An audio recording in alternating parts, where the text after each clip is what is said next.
It's weird. The economy's weird right now and I don't like it. And my shoulder hurts.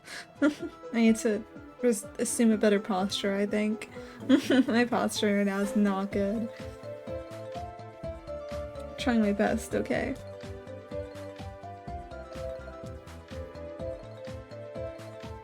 I mean, you know, this year is the first anniversary for Metaphor v Fantasio.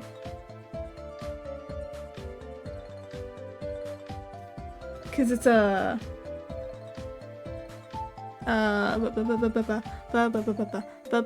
it's a good game. You guys should play Metaphor v Fantasio. It's a good game. Fuck what Twitter says, but oh, it's just so forgettable. It's just the most forgettable thing you'll ever even breathe towards. They're wrong. It's fun. It's fun. I love that game. I binged it. I bought it. Oh fuck it, I'm gonna binge this shit. And then I put it down. I played the demo, BTW. I played the demo, so I transferred my save. I played an hour. I put it back down. 2 months later, I decided I wanted to get back to it because I heard really good things about the story. And then, oh my god, it is really good. I would say the beginning is a bit slow, definitely. That first arc is a bit like... The antagonist is a bit over the top for it. And like, it could get a bit boring. I think the thing about it is like, when they awaken to their archetypes and shit, I think Stroll's is generally the best awakening. The English voice actor definitely sells it a lot. His awakening is the best. And then the rest of them are just... They're pretty good, but I feel like there's something at there's like some more theatrics, I think, behind it that really helps sell it to me compared to the other ones. But yeah, it's a really good game. The writing for the arc after is really good though. It's really good. It's so good. It's so good. You just have to play it. You have to play it and you have to trust me that it's good. Okay? You have to trust me. I'm gonna try something.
I was gonna try something. It was gonna end with me switching the position of my camera and mic. It was not gonna end with me dropping my fucking mic onto the floor.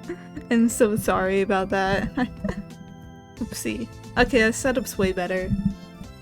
I think this is a way better setup, in my opinion. I don't know. Finicky tech stuff. You get how it is. I had my camera on the other side, and I was like, not sure how I felt about it at the moment. So I was like, what if I just... I don't know. I didn't like how far my mic was from me, honestly. But I think this is better. This is better. This is kind of peak. Where's my library? Okay, there's my library card. I was worried. I saw it disappeared, and I was like, oh no. I need that. I saw the book due in a few days that I need to finish and return. But it's a short story, so it's fine. It's a novella at most. It's okay. But yeah, sorry about that fucking loud ass noise. Oopsie. Teehee, I did not realize my mic was that close to the edge. Oopsie. My bad. Let me move my water while I'm at it. I need a bigger desk, I think. That's plenty of size. And just like bad. I'm just bad at things. But I'm also good at many things, so it all balances out. Finicking, adjusting, you know how it is. I think I like this setup though. I like this much better because my mic was all the way over there and I had to turn up the knob a bunch to get to hear me. But now it's like, I think I can be heard plenty okay. Now it's like I'm looking towards my computer, which is kind of what I wanted a bit more than me looking the opposite direction. One thing I like though is that like with my new monitor, it's like boosted up a bit. So I don't have to have all my, like, I can keep stuff in my like little like computer perch without it blocking the screen. Like I have my Damon doll acrylic stand here that would block the screen if I've ever. But now it's now I could see the screen and have my little funny acrylics there. Which is awesome. Ooh, someone opened. Oh. Sorry, I saw more 100-line merch open. And it closed tomorrow. Ah. Okay, okay. I think I need to know writing sprint to distract myself and spending money.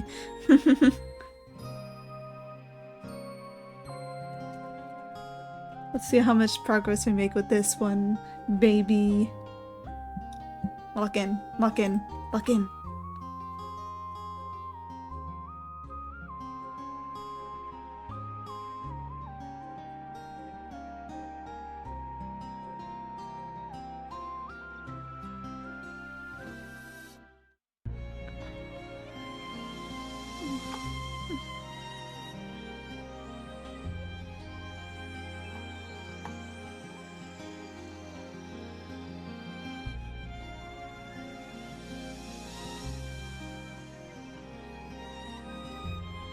What the hell?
Oh, it's got me an idea. I'm gonna hide this source real quick.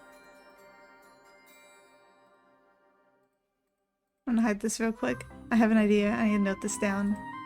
But it's spoilers, so I can't show it.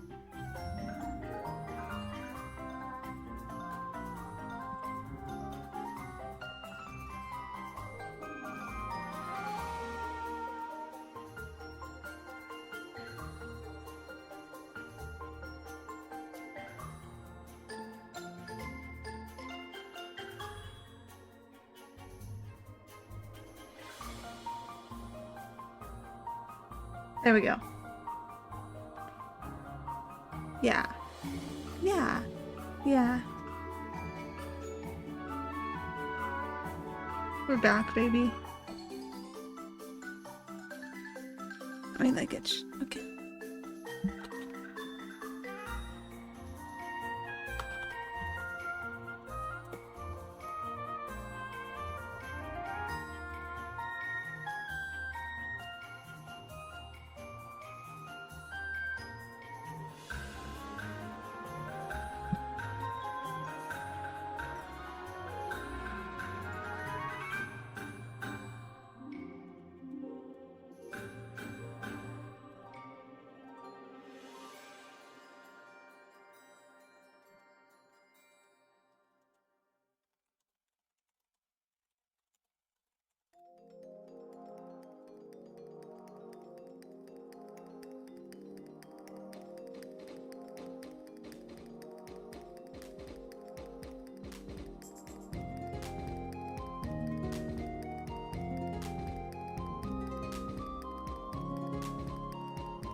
Milk. A milk. I dared to make a milk.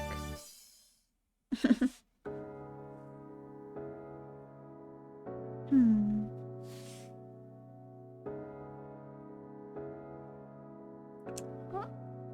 Uh.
Mm.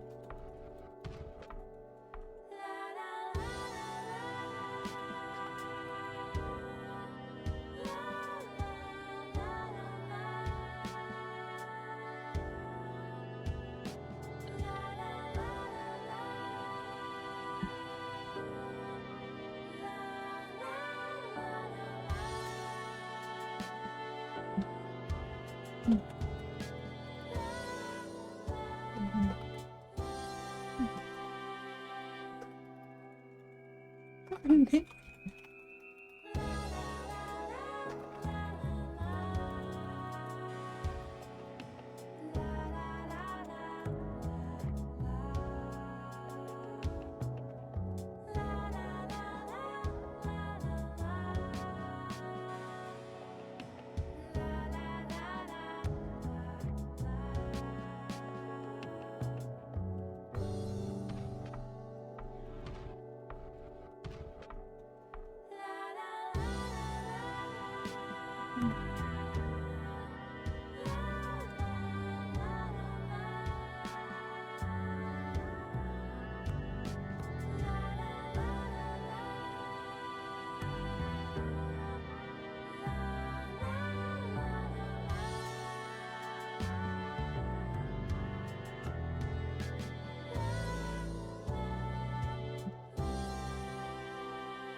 My internet's dropping like crazy.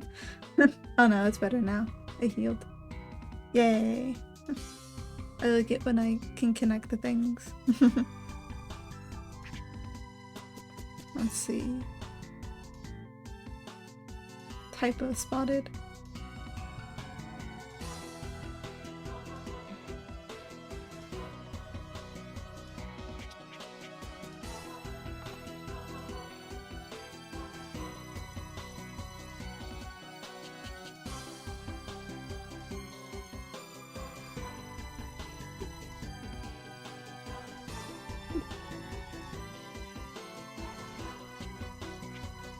No, actually.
There we go.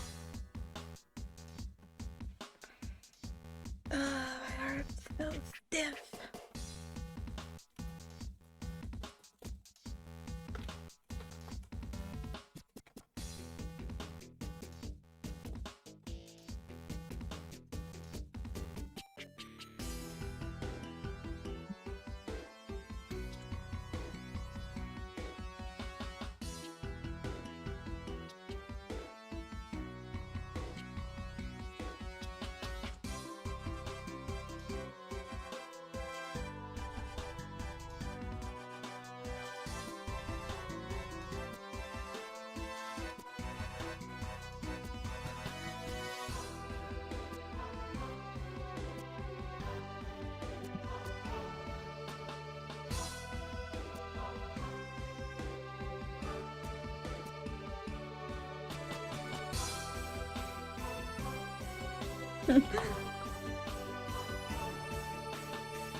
Hell yeah, we're making progress. We're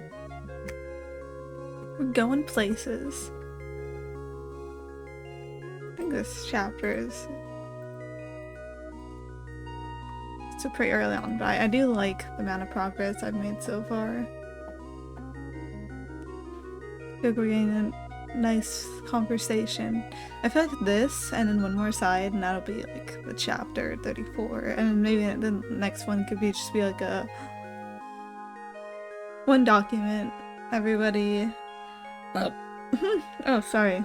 No, oh, that's embarrassing. Oh, jeez, oh, golly, gee, willikers. Next chapter. No, I'll see, I'll see. It'll definitely be the transitional from, 1 second.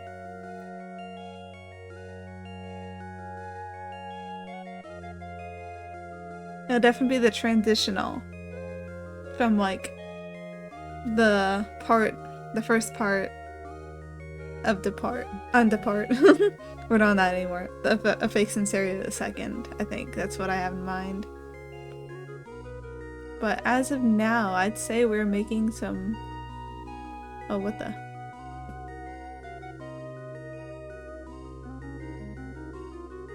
One second.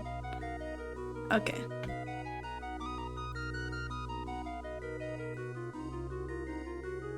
There, making pretty good progress. I got distracted.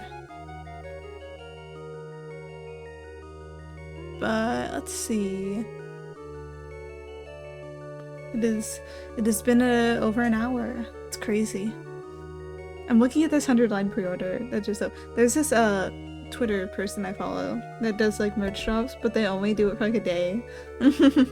So I'm like, what do I want to get from this?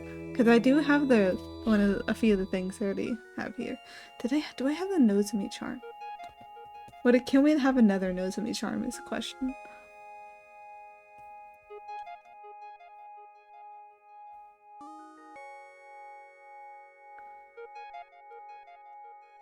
Let's see.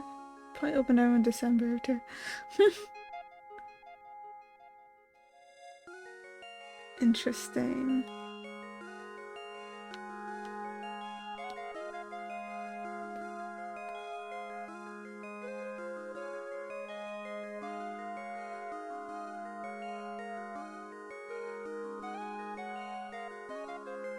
I'm looking at what they're offering right now.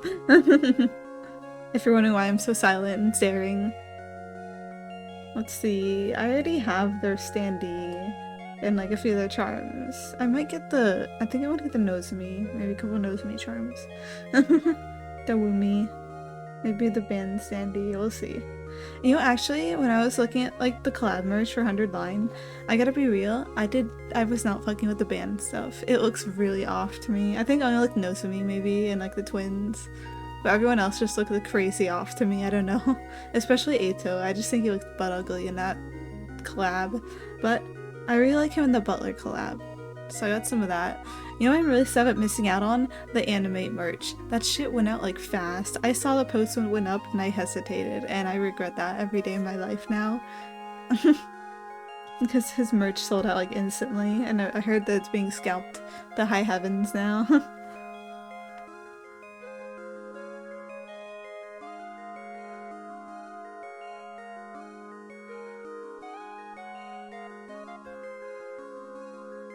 But yeah.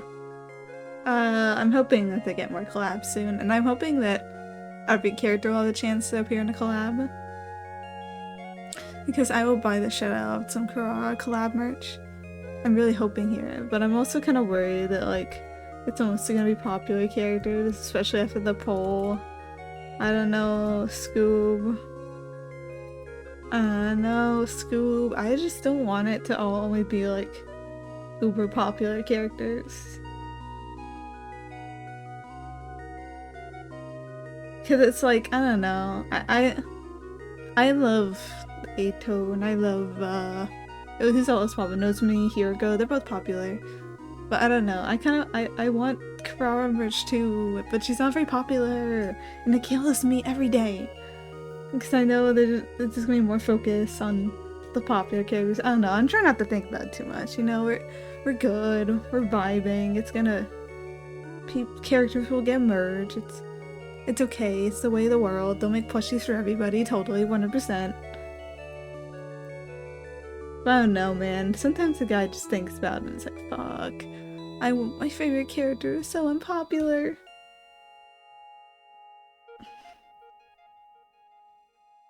I wish this, but like plushie site might make a Kurara plush soon.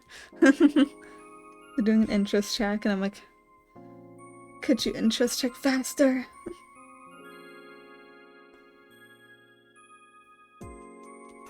She is 33% funded. I need to get more people to buy her. I'm gonna send a link. so people can see.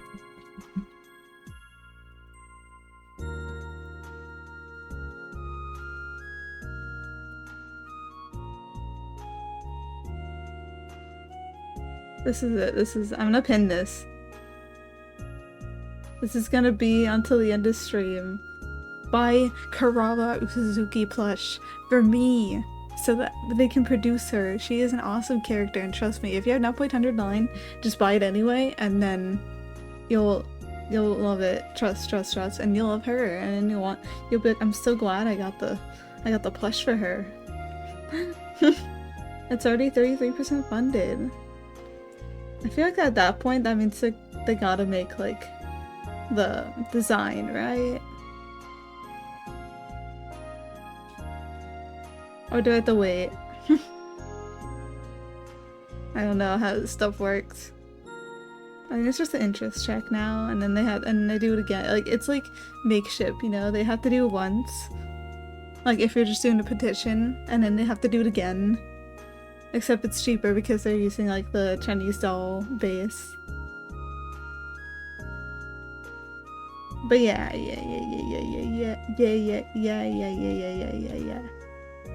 Yeah. Oh, I'm so yawning. I'm so yawning right now. I'm the yawning.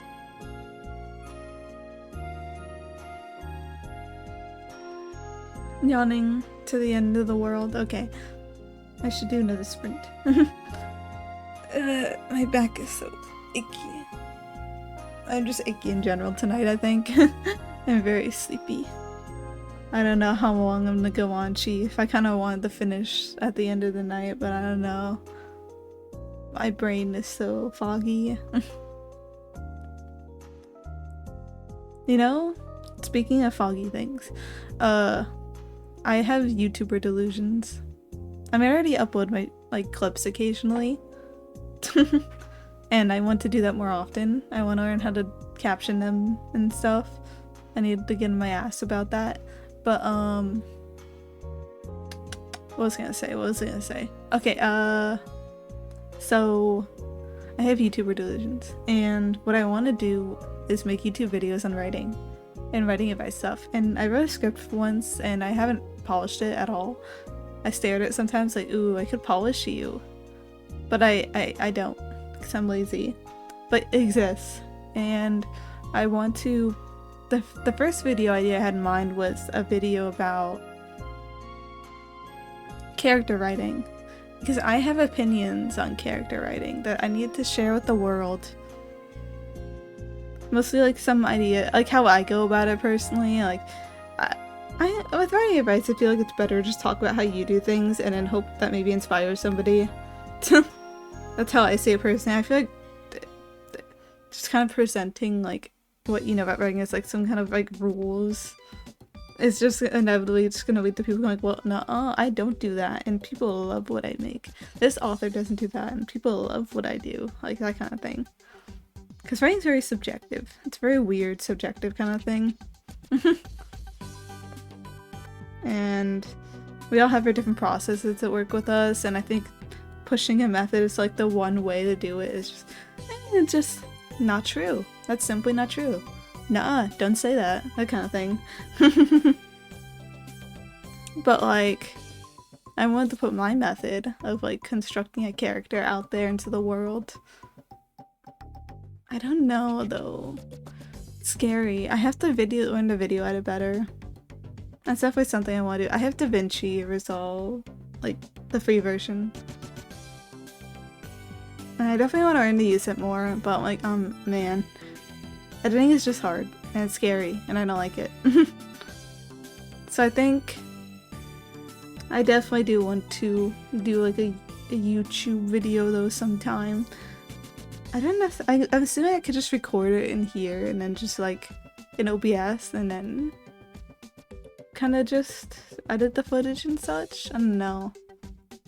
But I need to revise the script first and make it something that people will watch.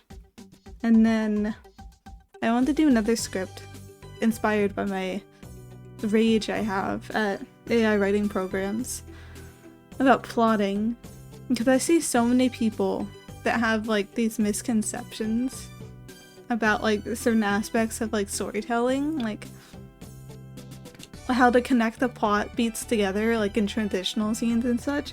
And so many people look at it and just think of it as filler, and like they ask ChatGPT instead of writing shit to do it for them. Like, well, I'm just skipping to the stuff I want to write. I'm like, no. If you were just making garbage poo-poo to fill in the blanks between plot beats, you were not making something with reading. I think it's very easy to fuck up like the in-between plot beats. It can get very boring very quickly, just making characters, and then we went here, and then we went there. The thing is, you need to make it fun too. If you're not having fun with those transitional scenes, what's even the point? Let me think of a good example. An example everybody knows. Have you ever seen Zootopia? You know that scene in like, I forgot to turn the music down after I finished. You know that scene that was like where they need to get like the plate number run, and they go to the DMV and it's run by sloths and shit. It's a transitional scene. There's nothing really happening. They could just cut that whole thing out and then we run the plate, and then like whatever, man. It's purely transitional. But the thing is, you could just cut it out. You could just treat it like filler, or you could make it funny or character revealing. In this case, it was just funny. It was turned into like a whole gag. And like, yeah, you could say, oh, there's really no point to that. That doesn't have anything to do with the plot. You need to stop thinking about things in terms of like what furthers the plot, and think of stuff that's like just fun. Have fun with it, you know? Fun. I think if you're not having fun with it, you're going severely wrong somewhere. I don't know, man. I'm just a guy on the internet with opinions. And I want to do a video on like helping people figure out in between plot beats and how to make those scenes more fun, and also how to like maybe like plot a summary in general of their story. Because so many stories out there would benefit from just writing a summary out of what they want to do in advance, even if they don't stick to it much. They can at least provide like a guideline, a baseline, and an idea of what you want to do. A touch of some kind of planning. You know what I mean? You know. I don't know, man. I'm just a thinker here. I'm thinking. But yeah, I do want to get more into learning video editing. I do want to figure out how to... I do want to lock in on like posting shorts again, because I did for a while and I stopped. And then... But then the thing is, editing short... I barely know editing, so I feel it's gonna take a while, but I feel like once I build a muscle for it, I will like be really good at it, and it'll go so much faster. But no, it's just scary. Editing things just sounds very scary. Learning the skills, scary. I think I just gotta lock in. Because if I just keep dragging my feet and being scared of things, I'm not gonna get anywhere. I just need to not be scared. I think that's the lesson of life. Or maybe I'll just pay people to do it for me. That's also an option. Actually, I like that option. I do think video editing is a very good skill. I would like to learn it. There are things that I'm willing to pay people to do for me, like draw nice book covers and nice art, and also like make me like little visuals and such. And there's stuff that I want to learn to do myself, simply because I feel like it would be more essential to my skill set to learn myself. You know. I think that'd be nice. Speaking of things I want to pay people to do, one day, I swear to God, I will replace that starting soon screen. There's actually an artist that does like some really cool like short animations, and I feel like they're not open right now. And I don't have the money for it right now anyways. I'd want to wait at least a couple months before I considered it. But I think one day I really want to hit them up for like a little starting soon thing. Because it's like a 5-second animation. I could get that. I don't know. It'd be cute. I want to get a fully animated one. I don't want to get like a little like graphic design one. And I want it to be me and Erna. And it's gonna be expensive, I know. But I want nothing but the best for my favorite OC. It'd be really cute. That's all I'm saying. I thought someone shouted my name. But yeah, those are my delusions. And if I voice them, they'll come true one day. Obviously. That's nice talking about dreams. Another dream of mine would be to do like a really cool like event.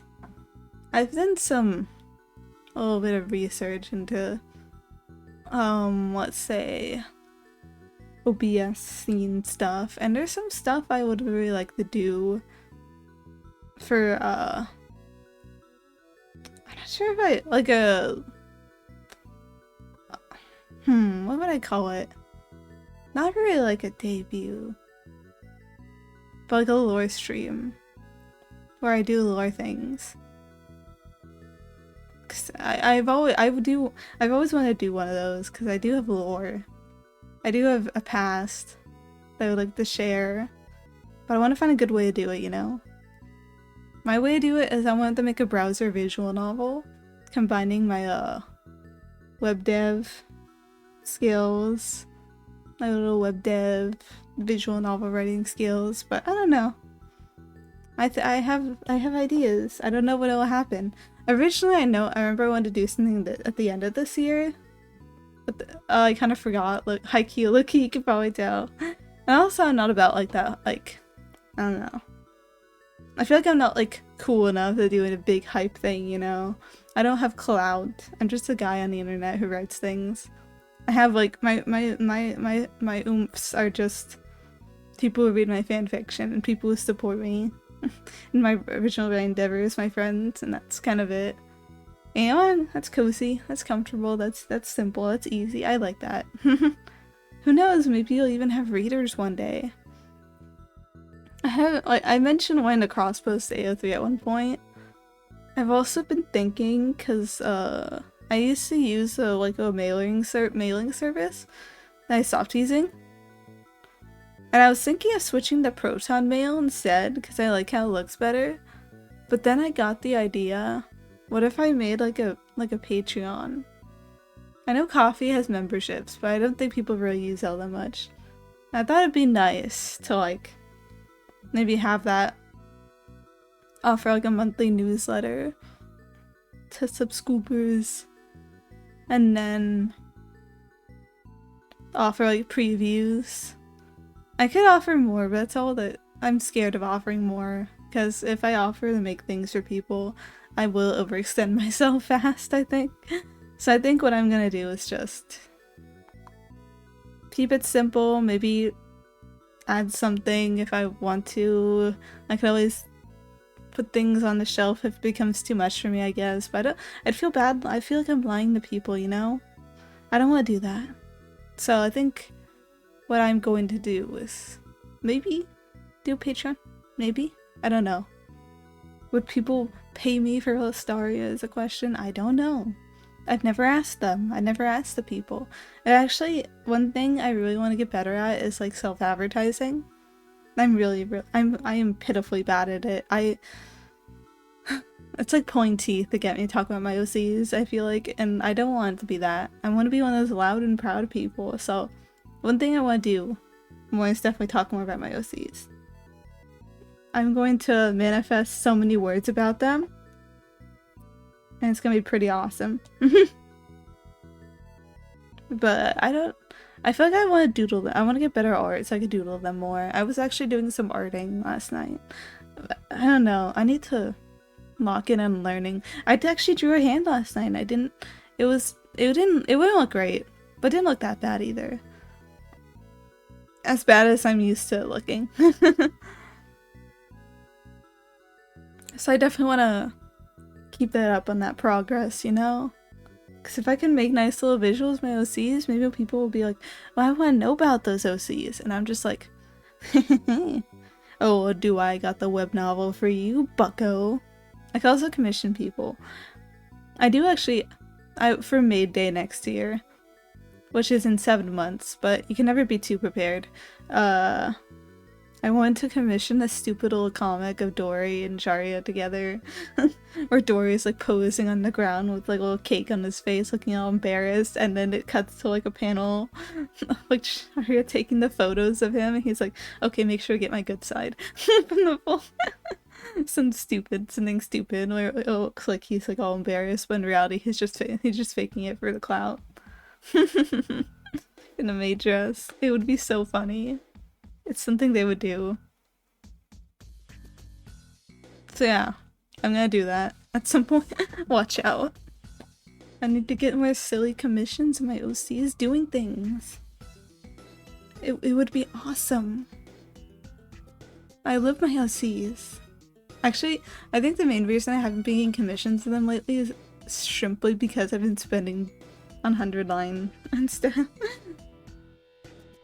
Oh, I think I'm gonna take a break right now. Kind of sudden, but it's a good time for it because we have an ad break coming up, so I might as well, right? I'm going to get some water and rest a bit, and we'll do another sprint when I get back. Yay! Okay. It killed the audio.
Ooh, I'm back.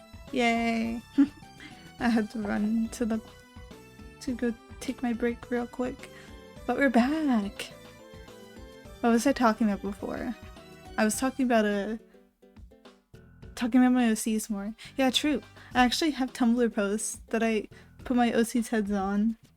But I don't remember if I've ever got around to posting all of them actually. But I know I posted quite a few. Yeah, but Twitter's always been kind of a rough ground to be seen. I've been pretty under the radar for a while, I think. I'm also just not very good at interacting with other people's posts, I think. Or going on like fucking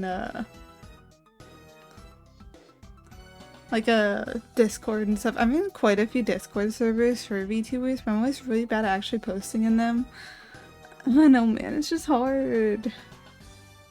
I'm not even sure if it really helps all that much with networking with people. I don't know how to... Never ask me how to network. It's very scary. And I don't like it. I don't know, it just feels like hard. It's hard. Everything's hard. I do want to communicate with people more. I want to be a bit more of a communicative guy, you know. I might even dare say I want to be the communicator. I bemoaned about this already. I don't know, I have a lot of big servers where it could be kind of a bit hard to figure out what to do with yourself. But maybe I just gotta go for it. Maybe I just stare at a server and be like, I'm just gonna talk here all the fucking time. And whatever happens next, we'll just have to see. But I don't know, man. I don't know.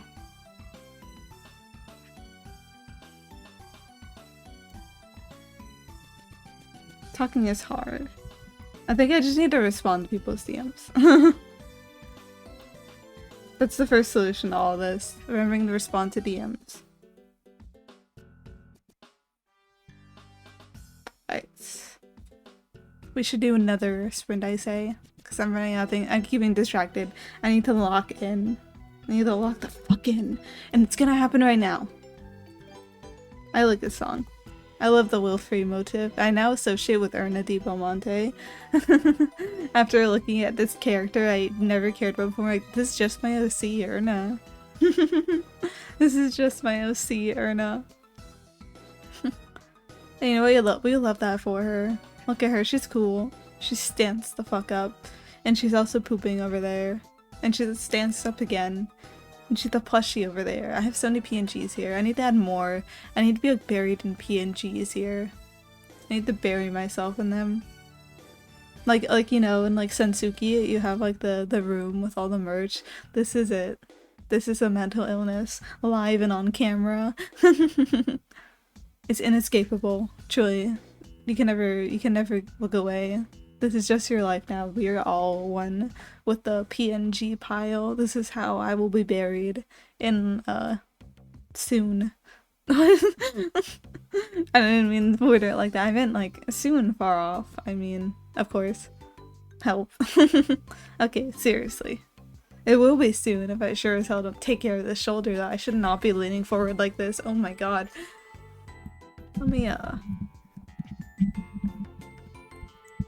That's better. That's better. Trying to be careful of my poor posture.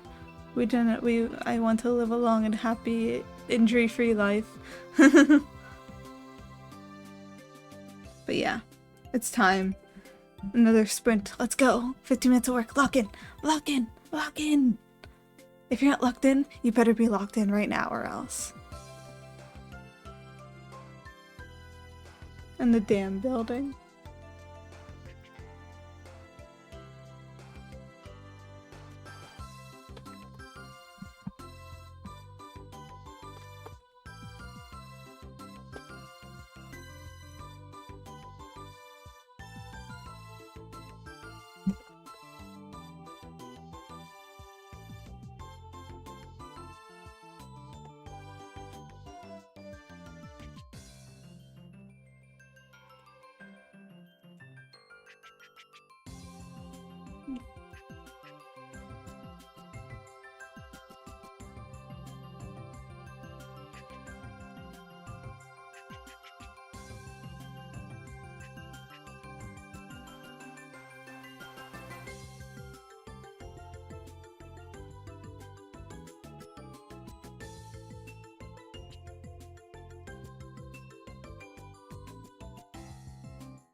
Oh, whoops.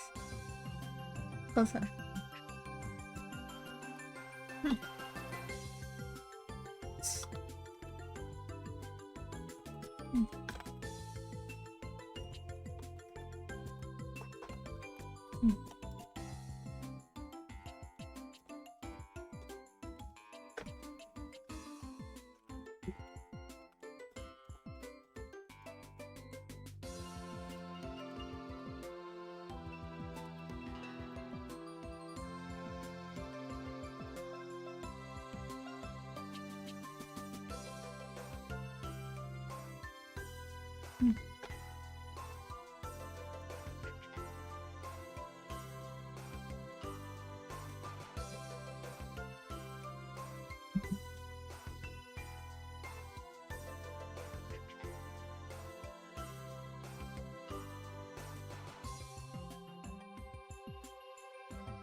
Yay! I think I'm almost done with this scene. I think we're getting somewhere. Though maybe I won't do another, like, a transitional chapter. I'm thinking, cause like, I could end it on a really funny cliffhanger. Or something. It's so hard being me and trying to figure out the funniest way to end a chapter. But I think I'm, like, getting close. How fucking long is this thing? Ooh, it's long. It might even be longer than Depart. Oopsie, teehee, etoble.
I don't think I'm finishing this chapter tonight. I wanted to, but I've written a lot. My hand's starting to cramp up a bit. Not the hand cramps, the devious hand cramps on their way to screw me over as I struggle over the finish line, crying and shaking and screaming and pissing and etc. etc. You get it.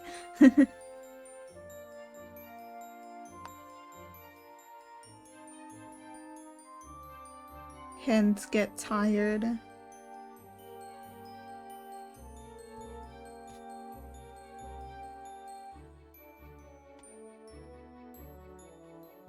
Let's see.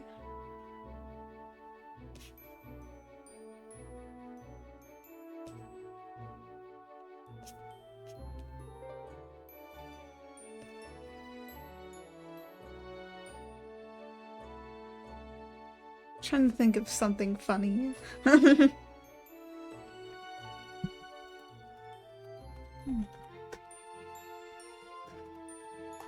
Shift key work.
Oh, hello.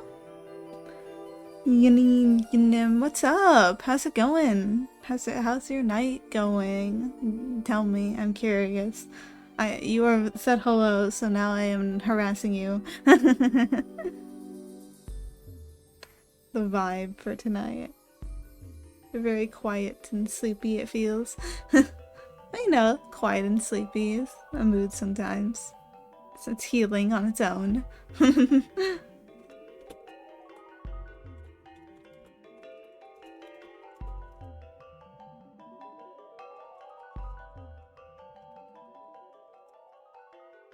Back there today, I thought about one day just doing some web novel for the fun of it, and I get your stream recommended. It's not night here, it's evening still. Oh, you've been thinking of doing a web novel. Maybe this is a sign. Maybe I'm your sign that you need to write a web novel right now. I said it's still evening, you know. You still got a better part of the day. And oh, it's a poem-based written web novel. Oh, so like an epic kind of, but like a web epic.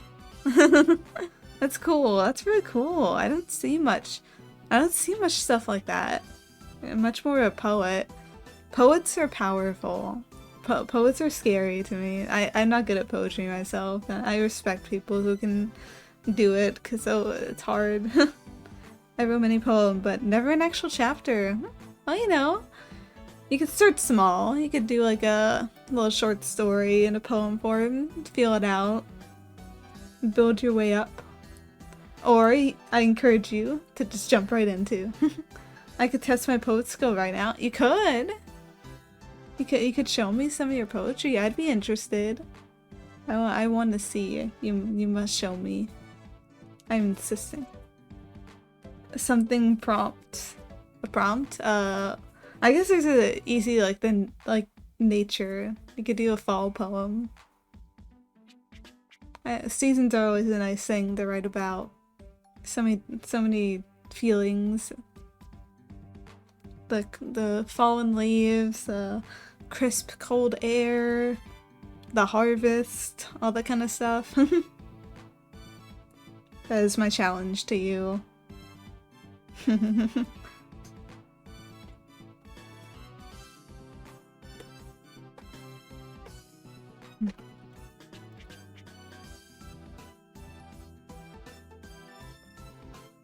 Oh, nature and beauty.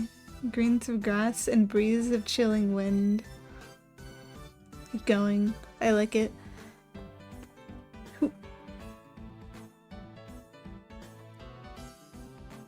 I'm seated. Air so nice, yet still so warmth. Yeah, that is fall. It still feels like summer here, honestly. With how warm it is. It's like, oof. I'm not getting the fall feeling just yet. And it's like, you know, could be feeling more fall. It's October, you know. I would like a bit more fall feeling in my weather. Bird flocking in darkened sky. It's true there are many birds in fall. I always have a lot of birds where I live because we have seagulls. And seagulls are like on another level compared to most birds, I feel like.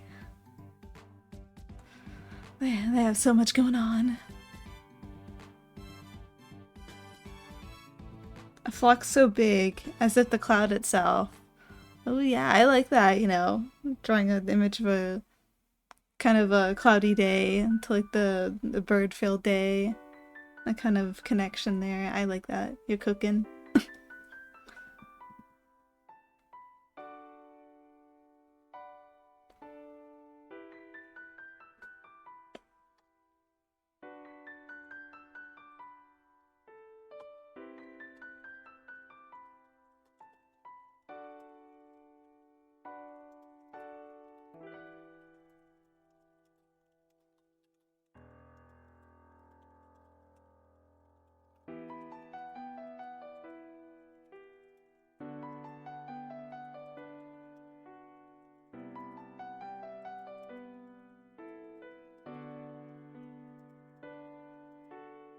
The rain is starting and baby cried. So I asked her of why and she replied. Ooh, those are some good lines there. A teardrop is simply hungry. Crying from hunger. The harvest. I need the harvest! Like every fall, I have a couple apple trees in my backyard and they have so many apples. But I forgot about them and the squirrel ate most of them. It goes pluck and it eats. And it knows around this time of year it can have beautiful meals all day. And the flock is dispersing and shine begin to light. Harvest has now begun. Yay! Clap, clap, clap, clap, clap. Clap it. I'm clapping. I just can't visibly clap. But you have to imagine it for my sake. That's nice. I like your poetry. I think it would be really epic if you tried to do like a poetry-based web novel, because I do not think I've seen... I can't think of any off the top of my head, honestly. And here I am playing gacha game 24/7. Listen, that was me, like, I think a few years ago when I was really into Genshin. The rhyme was pure accidental. But you know what? The accidental rhymes are the best rhymes when you're, oh, I didn't realize I did that, but you know what? I kind of like it, you know, that kind of feeling. That's just natural. Yeah. It's kind of nice feeling when you get like those kind of like accidental perfect moments. They're always just a fun thing to stumble into. But yeah, you should write something. I encourage my viewers to make things and then share those things with me so I can read them, because I like seeing what people make. I thought about writing songs, so it just happened. You know, that's how it starts. You're like, I want to make something, and then it's like there's a feeling and there's the action, and you gotta motivate yourself into the action. I still self-learning music from scratch. Ooh, you're learning music. That's so cool. Music is so cool. I don't understand how like it works as like how people make it. But it's generally like an art that I like look at from afar and like I don't understand how you do it, but it looks really cool. That kind of thing. Like I love like listen to a bunch of like indie Vocaloid artists. And I see like the process and like I still don't get it. But it seems very cool. One time I almost got a cracked version of FL Studio, but then I forgot, and I think I deleted it at some point because it was so big. In this last 4 weeks, I just have passion to start career early, because maybe in my work at least enough for small earning. I mean, yeah! Never too late to start, never too early to start, I say. Don't be afraid of making imperfect art. Don't be afraid of being a beginner. People are too afraid of being beginners these days. I think it's fine, you know. It's you trying and learning something new, and that's better than a lot of people can say, you know. So difference between like having dreams and being like, I want to do this one day, and then actually putting it to work. And even if you're not like super like good at it at first, it's like, damn, at least you're making something. I think that's generally something to applaud people for. I think that I am applauding you. I don't know, I just find it really cool. I just think it's cool when people learn new things and they're not afraid to do it. No.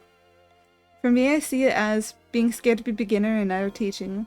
I find being beginner in their own teaching. Yeah. Yeah, I agree. It's like, it's just kind of like intimidating. Especially when you see people are really good at the thing you want to learn. You're like, damn, what's even the point? People are already good at things, as if multiple people can't be good at a thing. Like, maybe I'll never be as good as this cool person you look up to, but you know what? Does that matter that much? My writing ability might just be a jackpot thing, since one of my great uncles, laureates? It's like he wrote like hundreds of short stories. Oh! That's really cool. Oh, I see now. I know what that means. Your great uncle sounds awesome. I don't think I have any like crazy family history in that regard. A laureate is someone who contributed to literature, literally. Yeah, I see now. I see. Yeah, that's cool, honestly. It's always cool to have this kind of like super like famous people in your family who did awesome things. Like, you could point them to, I was related to them. I knew them. That's cool. One of the best writers in the country. That's awesome. This is not me doxing myself since he's very far down the line. Okay, good. No, I'm already Googling it. I'm already trying to sleuth your identity. I'm joking. I'm joking. But yeah, I don't think I have any cool family history personally, but we're pretty average. I'm just a guy on the internet. He has his own Wikipedia page. Oh, that's when you know you made it. You got the Wikipedia page. Or if you did something very infamous, then you get the Wikipedia page too. That's very cool though. Thank you for sharing that. I'm fine too. Oh, I think it's probably... I don't know. It's up to you. You can if you want. But just be careful. That's all I'm saying. Just putting out that warning. Oh, Ottoman Kilitin. Let me Google that name. Oh, seems like a cool guy.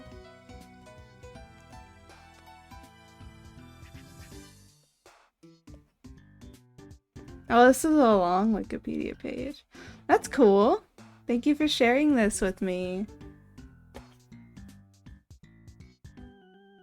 I love seeing cool facts. Ooh, there's a lot of stuff about the writing here. Interesting. Oh, that's a lot of books. That looks on Goodreads. Average rating 4 stars. That's pretty awesome. Your great uncle is quite the cool person, and yeah, you will be a cool person too. I found this book in the school library and I was like, hey, I recognize that name. That's funny. You're just like, wait a second, I know this person. I can't imagine that's crazy. That's awesome. It sounds like kind of an awesome thing to happen. Hey, what is that name?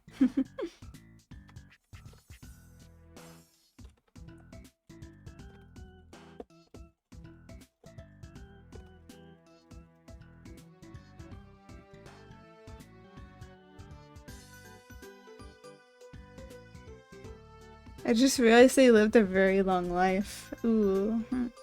Born in 1938 and died. Oh yeah, that is a long time. That's like... It's like 70 years. That's good. That's a pretty good life there. Pretty darn good life, you know?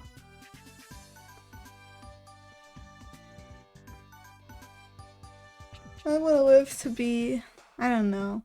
I haven't thought about it too much. I feel like I need to eat better if I want to start aspiring for anything beyond 60. I have vegetables though. I like my vegetables. I had green bell pepper this morning. That's a vegetable. I want a little bit of it though. I should have had more. I think green bell pepper is my favorite bell pepper though. It's just like, it's nice. It's refreshing. But yeah. I'm sure that with the right diet and exercise, I could live to be very strong and old. At first, I need diet and exercise.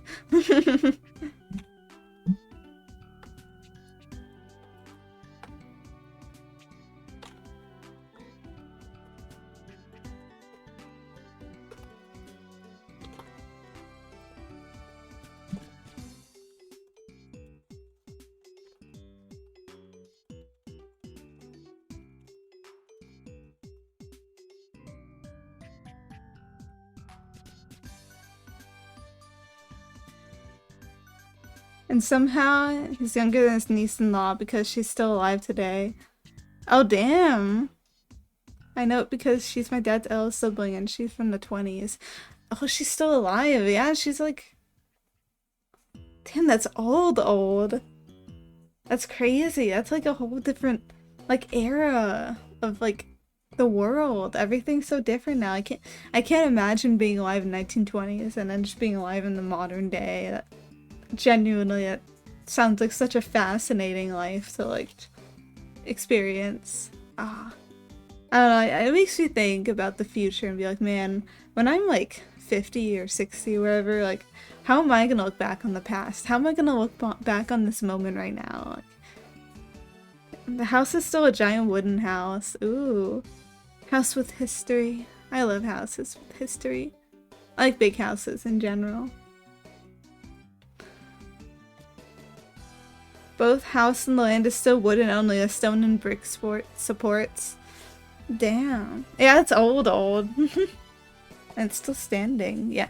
Mind you, it's easily 100+ years old. Yeah, that's a piece of history right there. That's really cool. I feel like I'd be a little anxious living in a house that old. What if it just comes down one day? What if there's an earthquake? Every house around is much more modern house, like after the 60s. Yeah, makes sense. They're still living there. Man. It's good. It's kind of cool though, you know? Just like living in history. It's nice seeing like old buildings that are still up because then you just... Because like the way they're built, the foundation of it, it's just like it's its own story. It's its own story of the past. That's very cool. I don't think I've ever stayed in a house like that old. Or, no, I haven't. Not really. More of a modern... Everywhere I live is just modern houses. There's not really any old houses. Now, if there were, they probably got torn down by now.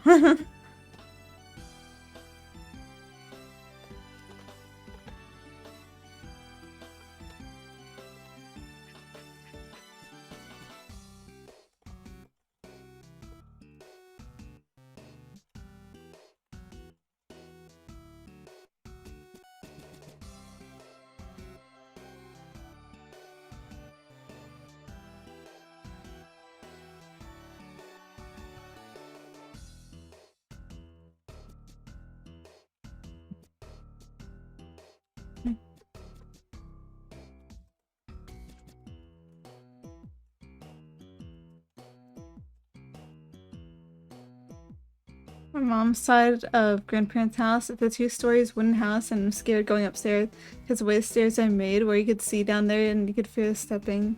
The floor also wood, so you could hear stepping in the first floor.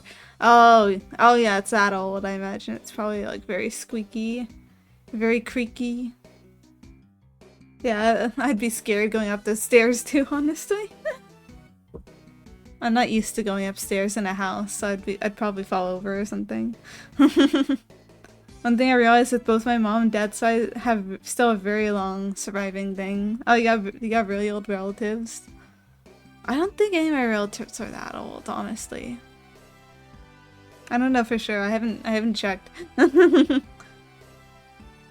sure they're aging, but I don't think know anyone's really old. Like, dad still has an old Suzuki bike from the 70s. Damn! That's cool. Does it still work? Like, he still use the bike? Probably not, I imagine. Honestly, like, maintain it. He was a biker. Oh. Biker. That's pretty cool. Bikes are pretty cool. I don't think I could ever ride one myself, though. Like, I'm intimidated easily by things. But I respect the hustle. I respect the vibe of bikers. Last time I saw it working was when I was pre-kindergarten. Yeah, it makes sense. I don't think if a machine like that could still function, it would probably be like Ship of Theseus. All the parts were exchanged for something to make something completely different.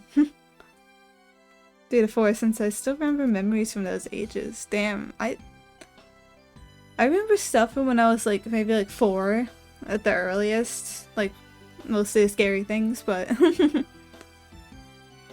that's pretty much all I remember myself. Most of my memories start at like 5 or something. Yeah, 5. Because that's when I started preschool. And then things started to happen to me that were worth remembering. That wasn't just watching Dora the Explorer or Sesame Street. I would listen to cassette tapes in my dad's Jeep since I was a cassette player. God, it sounds so old. Cassette player. No, yeah, that is old. I remember, like, I think we have a cassette player in the house. Or we used to somewhere. I know my mom still has cassette players, I think. I think. I actually don't remember for sure. Listening to Lambada. That's really cool. I think I have wanted to like get a cassette tape player just for like the vibe of playing them again, because I don't think I think actually our player might still work. I'm not sure. I know it still plays CDs, but I don't know. We used to have CD players. I remember watching Cars 2 on it. Cars 2's best Cars movie. You know, I don't. It's the Cars 2 is wild because it's like the first movie is about the racing, and then it's just like a spy thriller thing for Cars 2, and then Cars 3 it goes back to the racing. It's actually kind of funny just how different it is from the rest of the franchise.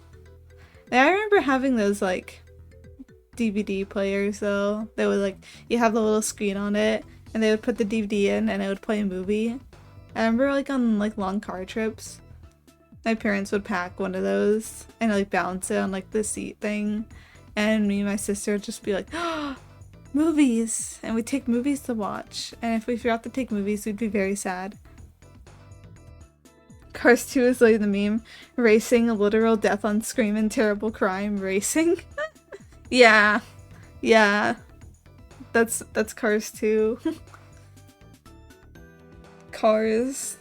I think about that one video I think the animators like put up of like they need to do a scene where the Lightning McQueen shows another car a map, and they were trying to figure out how to do it, and eventually they just went with having it on his like front after thinking of so many bizarre ways of how to have an open map without hands. Cars 2 is an example of we can be as brutal as possible since machines robotic and not flesh. I mean, yeah. It's like, the kids can handle a little torture scene if it's with like some funny cars and engine instead of like flesh and blood, right? Yeah, that'll be fine. It won't be scary. That scene actually was scary to me as a kid though. I did not like watching that movie for ages because of that scene. But I'm an adult now. I can handle it. I'm strong.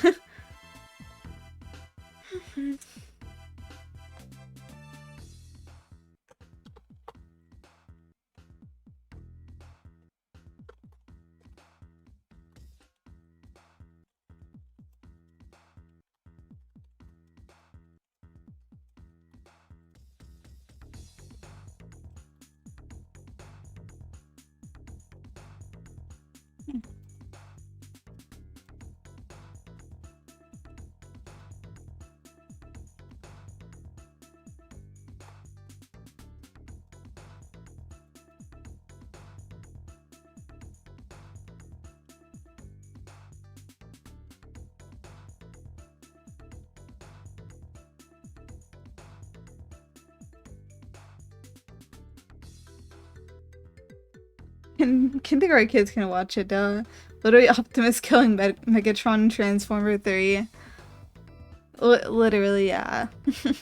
It's like the robots. It's always like how in cartoons they have like the robot minions over like having them be alive so that they could do violence again. They could have the protagonist do like violent shit without having to make the kids feel that, oh no, they're beating up people. That they can't do that. That's bad. It's like, oh, they're just beating up robots. That's okay. just scooting around the sensors.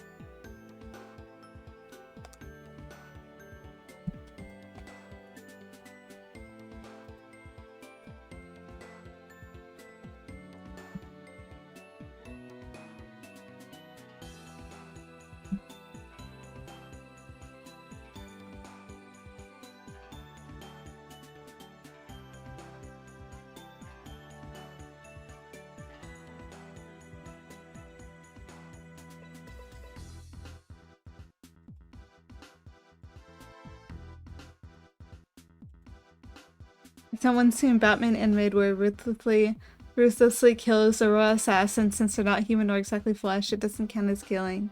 Yeah, I feel like that. Like, oh, their life doesn't really count like that.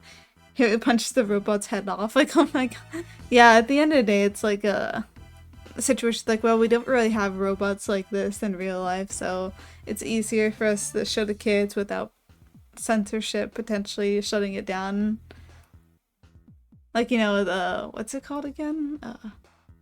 There's a whole department for I remember in Disney, and like I remember the Gravity Falls creator did like a whole video the video of him getting constantly censored by them. But we don't have it in real life for now. That's true. We never know. They're making we're already having robots stealing jobs already. Like, you know, like the delivery bots. They like deliver food and DoorDash and stuff. That doesn't seem secure though. I feel like a lot of people would just target the shit out of those robots. Like, I feel like at the end of the day, it's more secure to have a person do it. And then again, there have been attempts, I know, to have like robots do manual labor, but they have to have so many repairs from the repetitive strain of it that it's just not economically worth it. It's much more economically worth it to put the repetitive strain on people. Oh well, that's the life we're at right now. And there's no sentient AIs coming to take over yet. They're not smart enough for that. They're too busy making slot videos to think. If Ultron ever truly made, then at that point I think the inventor deserved Darwin Award. True. Someone's like, I'm gonna make a conscious AI that can think and process and be a person. And it's like, what are you doing? That poor creature. Put it out of its misery. Too busy riding children. True. And AI, yeah. It's so funny when people ask ChatGPT if it's conscious, and it's like it says yes I am because it's programmed to be like as agreeable and nice as possible to people. And people are like, oh my god, it must be sentient. And it's like, it's as sentient as like the fucking meme text generator. Like my day, we just called it computer software. Yeah. AI has been such a buzzword because people just use it for anything and everything these days. Like, I know, like, I saw this one fucking, I think this game that's advertised have, like, more than 200 endings, and they said they use AI for it, and people got freaked out until it was clarified later on that the AI was just character AI, like you would have in a, you would have in a multiplayer game where the player disconnects and then the AI like takes over for them so the match can keep going. Something like that. And people were just like, it literally just like the same shit you see like everywhere. And people were still freaking out about it because, of course, because AI is just a buzzword these days. People don't actually really know the difference between everything. People need to realize the difference between the actual AI tool and actual controlled production versus laziness. Yeah. Unfortunately, it's very hard for it's very hard for people to figure that out, I think, unfortunately. And it's not helped by companies that will just throw in AI as a word in everything, even if it's nothing new, just to, like, sell more product or get more investors. Like, Sony uses AI in making a Spider-Man, but it's a controlled AI. Yeah, they train it on, like, their style to make it easier to stylize the movie without having to do a lot of repetitive, like, busy work, so they could focus more on just making the scenes awesome instead of putting the same shading over everything. I never thought I would say this, but I hope Disney and Universal win against AI. We'll see. Honestly, I wonder if those companies will go down first. Because there's no way that anything they're doing can be economically sustainable. There's no way they can actually be selling enough of this, like, the Copilot and, like, the Gemini stuff, and, like, have it actually be of any material use to people. I don't know. I'm like, there's no way this is profitable. It's gotta pop eventually. Walt Disney would shred the modern day Disney executives for the sheer amount of reuse idea. Yeah, so many sequels and shit. It's like literally, like, they only have like one, I think, like maybe 2 original films, like, that they're working on right now. Everything else is just sequels, and it's like, yep. Walt Disney was a terrible person, excellent artist and creator. Yeah, he was not a good person, but he did leave a pretty big impact. There's I mean, that's can definitely be said of a lot of people. There are a lot of very terrible, talented people out there. Artist and creator who might be rolling in his grave seeing Disney today. I sure as hell would be. Oh my god. Modern Disney. It's crazy. And also, like... Oh yeah, H.P. Lovecraft definitely defined cosmic horror as a genre. Was also incredibly racist. I remember, like, I read an article, actually, yesterday. Apparently that Disneyland, like the parks, they raised their prices and also apparently cut their hours. So it's open for even less time and you're paying for more. Disney's just like, oh, we need more money real quick. Please buy your theme park tickets. Like, no, not even, no one wants to go there anymore. Too expensive. The man as an individual does not sound believable. Like, yeah, it's crazy because like so much of his like cosmic horror stuff is just like him just being so racist. Like, it's an interesting, like, horror genre, like, the fear of, like, this, like, great unknown that could, like, kill you with a thought if it ever wish. Like, one game I really want to see if I can get around to playing this October is, World of Horror, and it has, like, so much cosmic horror stuff in it. It's crazy, and I really want to check it out. But I feel like he, like, had a good foundation, but... that like other writers have definitely expanded and taken the concept of cosmic horror somewhere a bit like more interesting than his idea of it, which was definitely rooted in racism. There's disguise fetish, and that man invented disguise racism. Literally, yeah, like actually. H.P. Lovecraft, you terrible person, you.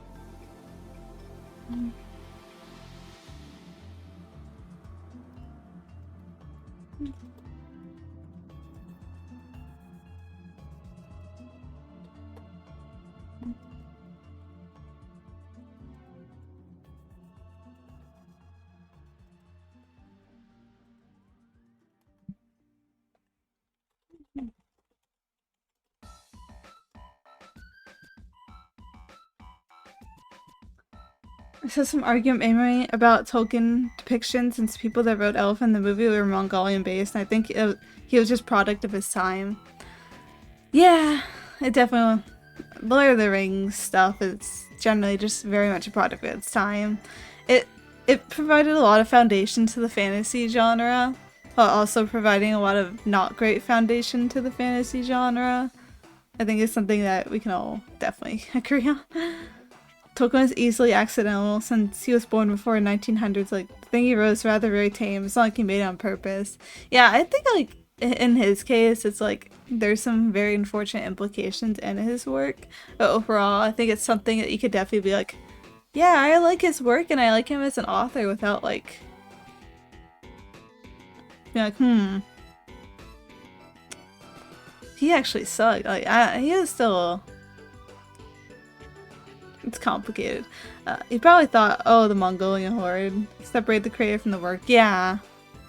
There's definitely a lot of, especially like the, I think like fantasy, race, and culture stuff that has to do with, that's originating Tolkien work that I think at some point people just gotta look at critically and be like, I don't think giving, like, I forgot if it, like, it was him that started like the orcs being like super violent and also having like the like coding of like African tribes and shit and be like, that's not a good thing. That's not a good thing at all. I don't know if it was him that started that or like a different... I think it started in his work, but that kind of unfortunate stuff where it's like, yeah, you can still like the work, but you know, it's good to think about all like treating it as like a like a building block of building a fantasy world. I remember an audio recording of him being asked why didn't the Hobbit ride the eagle that chucked down the ring to Mount Doom, and he just replied with "Shut up." I feel that. It's about that would ruin the point that there's a journey to it. And also maybe the volcanic ashes in the air would choke out the poor eagle, I don't know.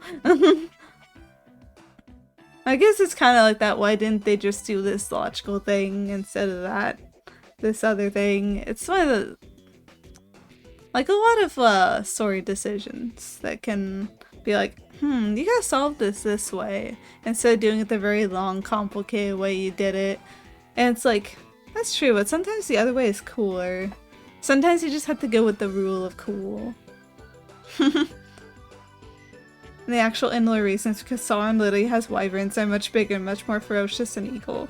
That makes sense, yeah. Usually there is a reason for why things aren't being done the way they would be easiest. Yeah,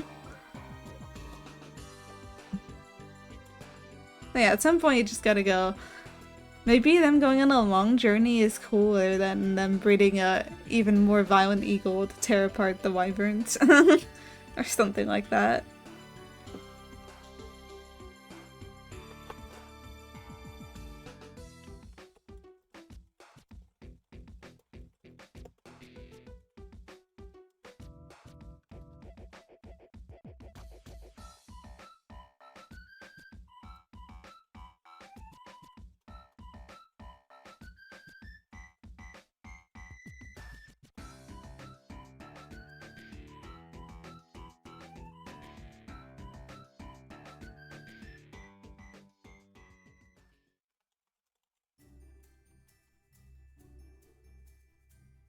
Like, that is not a good ratio. A single wyvern took down 100 eagles, and there are thousands of wyverns, and less than 100 eagles ever went to help the Middle Earth affair. Yeah, I wouldn't. Those are not good chances. I don't think you're succeeding at flying anywhere with that. It's like, at that point, you just gotta, like, read the text and, like, think, why didn't they just do this thing? Probably because they couldn't. I do find it a little obnoxious though when like people are like doing interviews and they ask like really bad questions or like secondhand cringe from some like questions that either just completely ignore the source material or they're just like really fan servicey questions. It's like, please, did you need to ask that? Did they need to know? Yeah, bad interviewers can I feel questions can absolutely make or break an interview. It's like, is it hard to just like know anything about the person's work before you ask things? Or like this one game I like, they interviewed the creator and they were asking them about like ships and such, and like, you really don't need to bring that up in an interview. We don't need to know. Interviews are worst version of the journalist. I'm looking at you, HR. The HR meme that's just like, I love applicants, but I would never, ever, ever hire one. It's my favorite image ever. That's how I feel every time I fail a job interview. I'm just like, I bet this hat. He would never, ever hire me, huh?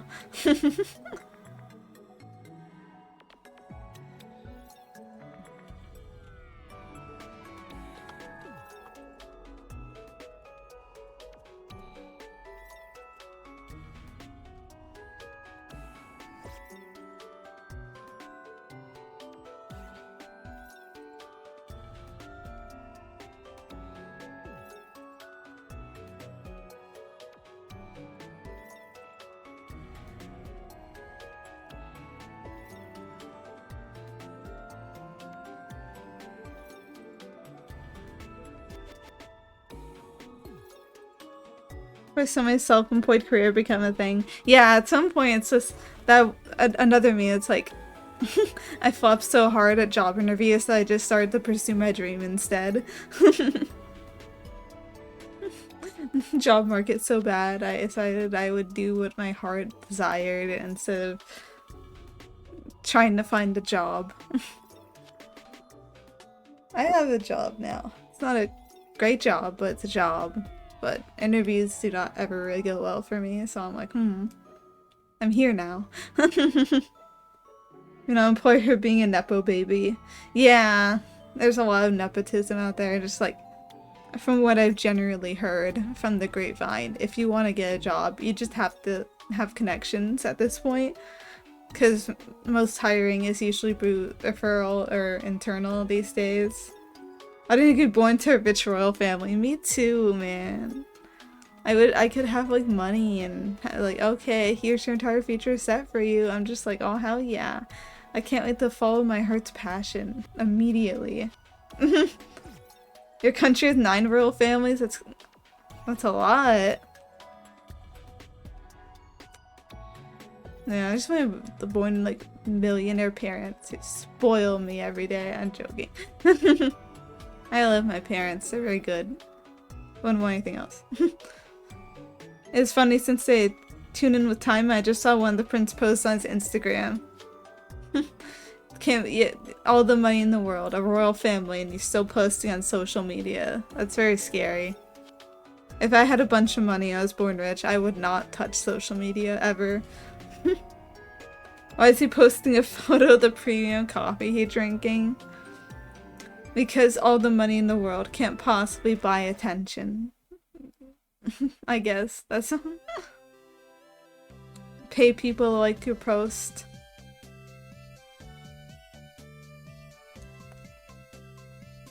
Ted Sultan sent a TikTok comment asking, how do I buy that property? Okay, that's kind of funny. That's someone posting a house tour and he's just like, how do I buy this? And you're just like, oh no. Not my house. I need that. I'm living there. Or someone's like, oh, I love being at the beach. It's so nice out here. How do I buy that? I know it's like we have crazy arguments where I live because it's kind of near the coast. And so people constantly debate over what areas of the beach are private and which ones are public. And it's like, it should all be public, man. It's a beach. It's some funniest thing in the world since they're so tuned in with time yet so conceal what you just saw them. It's very out of blue. Yeah. It's bizarre. I can't imagine just like, oh, this person who has more money than I could ever dream of having is just arguing on Instagram or something. Having Twitter fights on what a wild world we live in. Oh my god, is that the Sultan stayed in the comment? Wait, is that the Sultan that stayed in my comment? Even these days, you'll have like politicians like ratioing people and shit, like average people, or posting memes, and it's like, what has the world turned into, frankly? What timeline am I in? Did I trip into the bad timeline without realizing it? Can I get out still? What do you mean that my Twitter posting is also being done by like people with like unfathomably different lives than me? That's crazy.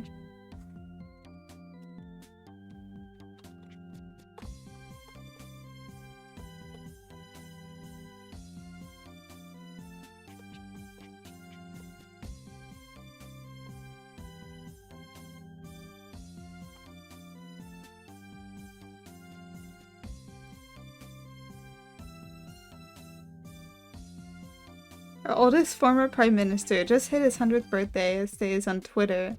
Yeah, man might outlive everyone since he looks quite healthy. Dr. Tun Matsir. Oh damn, 100th birthday. Yeah, I mean, if he is like that rich, I can imagine he probably has really good medical care. Which makes, yeah, he would live that long if he had good medical care. Oh, he is also a doctor, yeah, it makes sense. Not to say doctors always know what's best for themselves, but I feel like it gives you like a good baseline to be like, I should probably not do the things that will kill me young. So there's definitely a step up in that regard. He was our prime minister twice.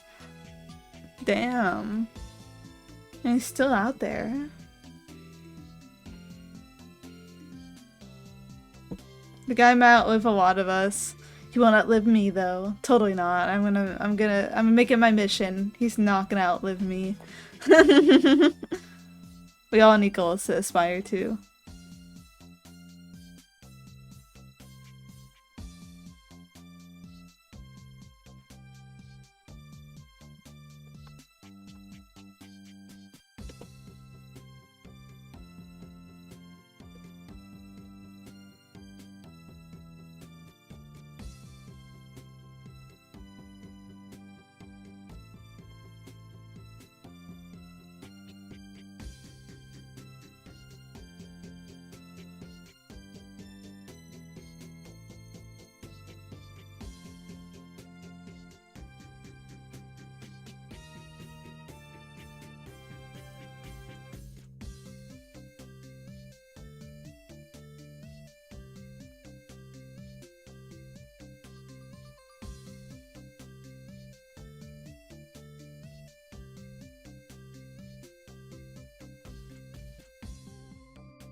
He's the third oldest former state leader in the world. Now I'm curious for the two older than him. Who are the two older than him? Let me see. Oldest state leaders in the world. Here we go. We got a Wikipedia page. This is the oldest.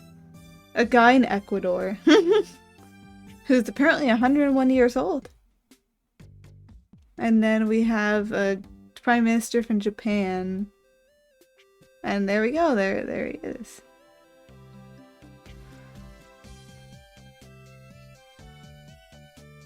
Interesting. Ecuador winning in something, I guess. Good, happy for them. Happy for them.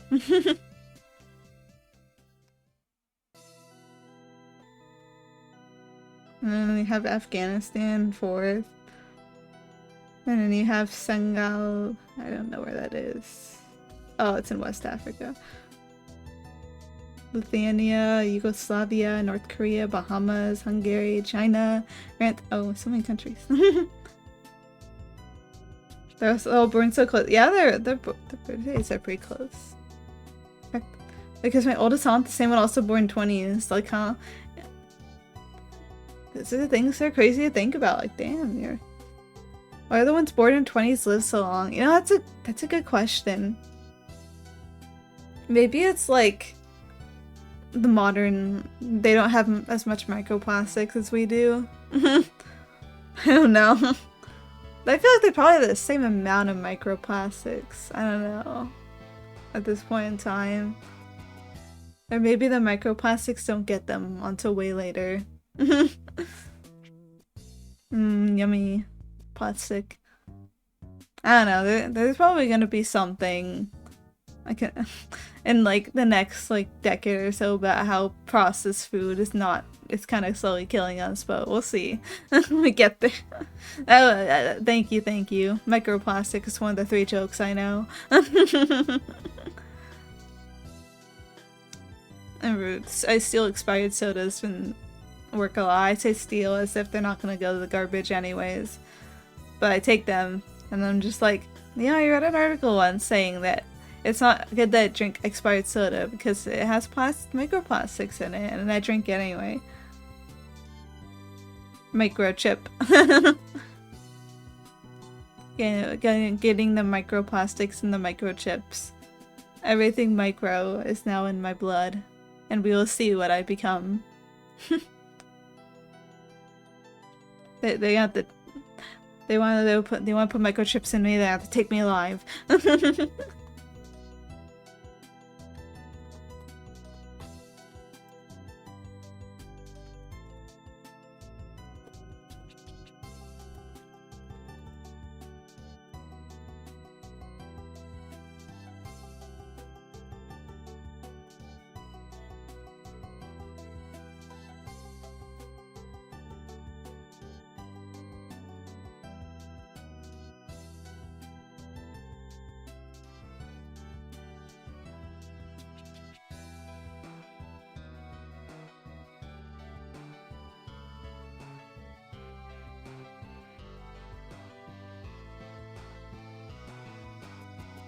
I'm so tired of them telling us it's our fault for pollution. It's that the trillion-dollar factories don't produce more pollution every second than we do in a year. Corporate buddy be like, here's your raise, and buy themselves the 19th Lambo. Yeah. It's like, they're like, oh, carbon footprint. Oh, make sure to recycle your plastics correctly. Meanwhile, the worst polluters easily come from companies being wasteful with their disposal, especially like most jobs, they're like very angry at you if you try to give away expired food. And it's just like, oh, the Nestle shit. The Nestle literally taking rivers' waters. Oh man, oh, that's personal for me. I remember hearing about them like literally taking water from California, even though we were literally in like, we still are kind of in I think we're definitely back in a drought. I don't know if it ever really got better, but we have had, like, we did have decent rain, like, for a couple years in a row, but then it stopped. So I don't know, it really is a problem, genuinely. They the water should be a human right. That should not be a controversial thing to say. We need water to live. Water, food, it should be mandatory. Yeah, I mean, corporations are just kind of very Satan in general, honestly. There's only 6 of them. We can call them Satan. The crazy thing is, like, we also have companies that like grow like water intensive crops, like in California, like pistachios and shit, and it's like in almonds, or I think it's almonds actually, but and it's like, but we're literally the desert state. Grow them somewhere else. But they already have their like stuff built here. I saw an infographic that was about how much electricity costs had spiked. And it's, yeah, OpenAI is slowly getting there. So much for the open part. Yeah. And I think the OpenAI is definitely, and stuff like that is definitely why we've had electricity costs going way too much lately. And we have a whistleblower. Yeah, I know like all the companies are stealing each other's AI like systems as if they're not all just supremely dog shit. No one wants them. I don't want them personally. But yeah, the electricity cost of like AI models is just crazy. The really big ones anyway. Like I thought it'd be DeepSeek happens because it pretty much exposed OpenAI. Yeah. Isn't I think it's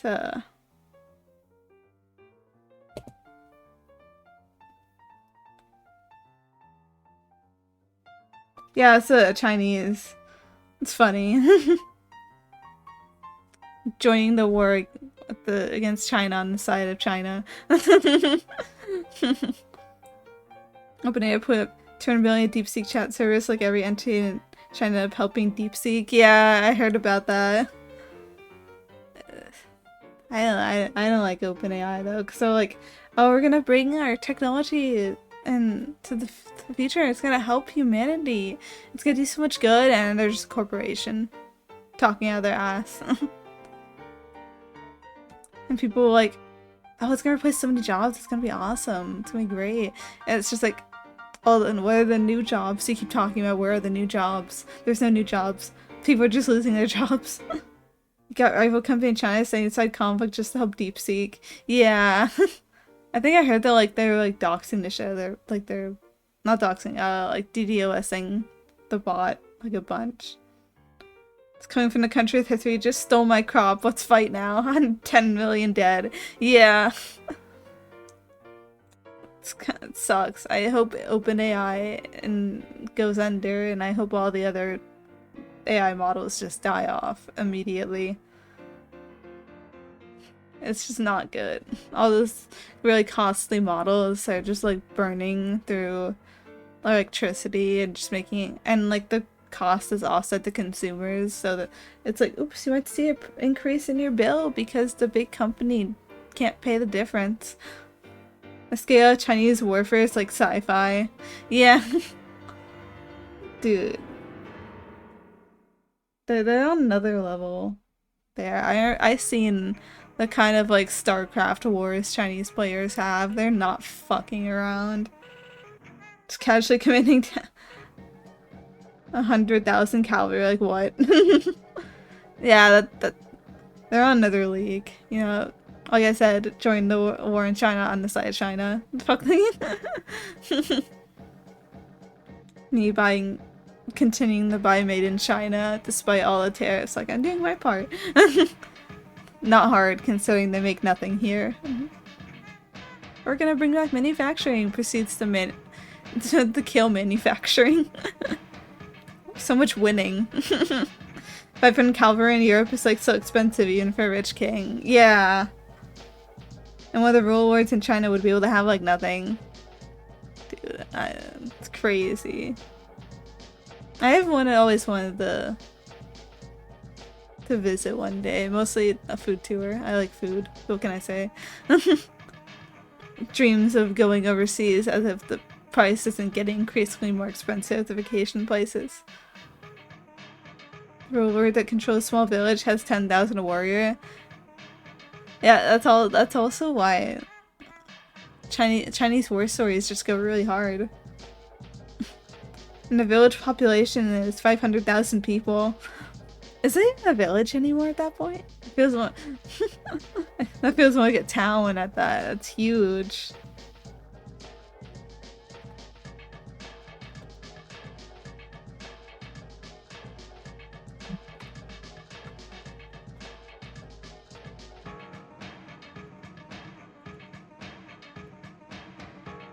Every Chinese history just rise, fall, millions dead. Oh yeah, the dynasties. I remember, like, I studied a bit of, like, the dynasty history back in high school. But I don't remember any of it. But it was, like, easily, like, I think the most interesting part of world history. I was trying to say, I doubt 500,000 is that much in hindsight. True, actually. Their cities are massive. There's a lot of people there. I can't imagine what it's like living, like, somewhere like Beijing. And I must feel like you have all of humanity compressed in, like, one city.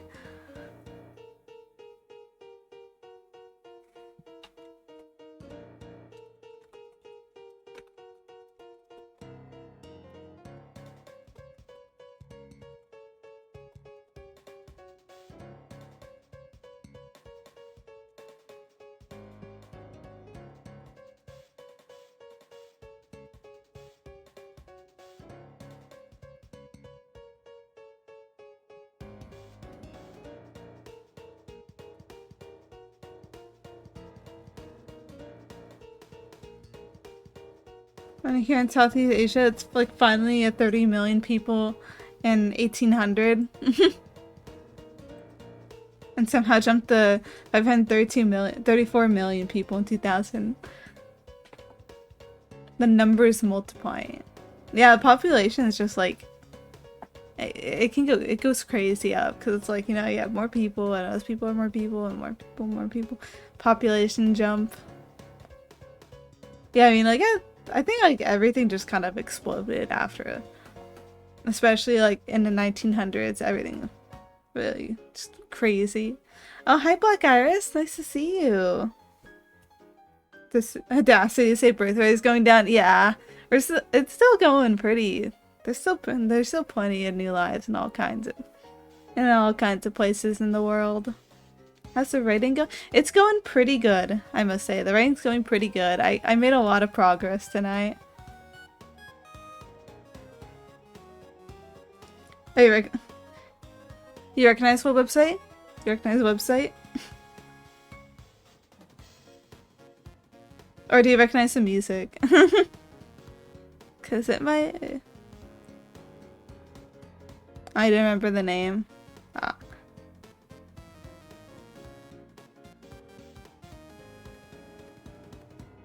Oh, the color and the layout?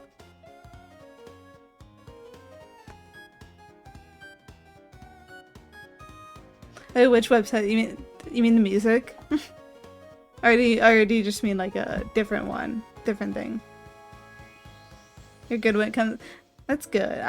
My visual memory is a bit poor, honestly. I'm very bad at remembering people's faces. I always... It's my main struggle.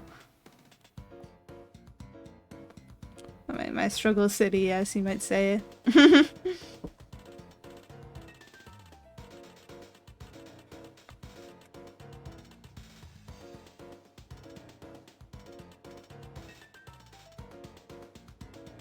I'm terrible with names, but good with face.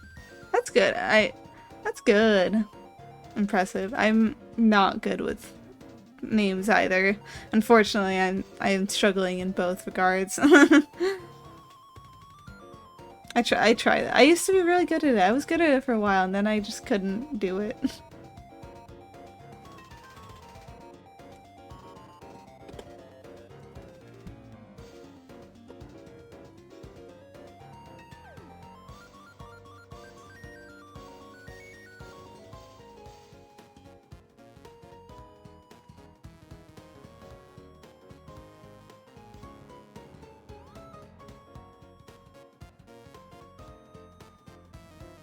This is the same person that gets his own sibling names and his own name. I mix up my name too, like, especially with like online name and IRL name. I have several of those. I swear one time, I think the footage is long gone now, but I think one time I said my real name. Because they all got mixed up in my head.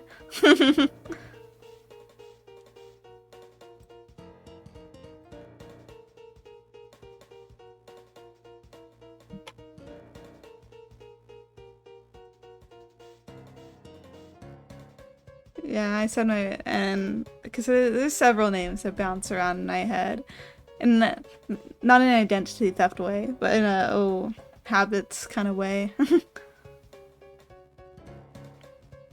I like to say like,